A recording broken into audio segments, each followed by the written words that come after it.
In the quiet town of Saintsville, there was an old church at the edge of a forest. People said it was haunted, but they didn't speak about it openly. Years ago, the church had been the home of Sister Margaret, a strict and severe nun with a haunting presence. Sister Margaret was known for her harsh discipline, often scolding the children and even punishing them for the smallest offenses. Over time, parents grew wary of her, and the children whispered about her strange rituals late at night.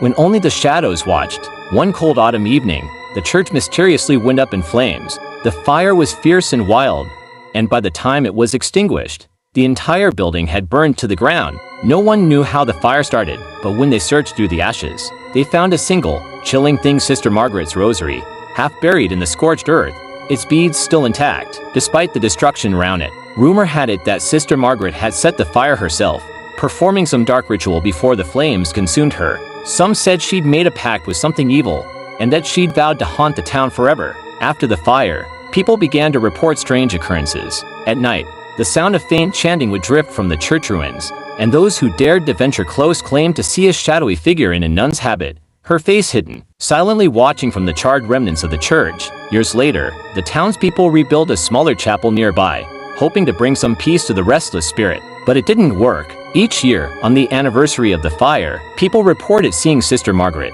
her figure flickering in the ruins. If you got close, you could hear her whispering, "Repent," over and over, her voice cold and hollow. One night, a brave teenager named Lily dared to spend the night at the church ruins. Armed with only a flashlight and her phone, she walked to the site as her friends waited nearby, daring her to go through with it. Midnight struck, and Lily's friends saw her flashlight flicker in the distance. Then it went out, leaving her in darkness. The next morning, the town people found Lily's flashlight lying on the ground, its batteries drained. Carved into the stone wall of the ruin, they found a single word scratched over and over, as if by a desperate hand: "Repent." Lily was never seen again, and some say Sister Margaret claimed her, just as she'd claimed the church in fire all those years ago. And if you passed by on a quiet night, you might still hear her faint whisper from the ruins, a reminder that the evil nun of Saintsville is still watching.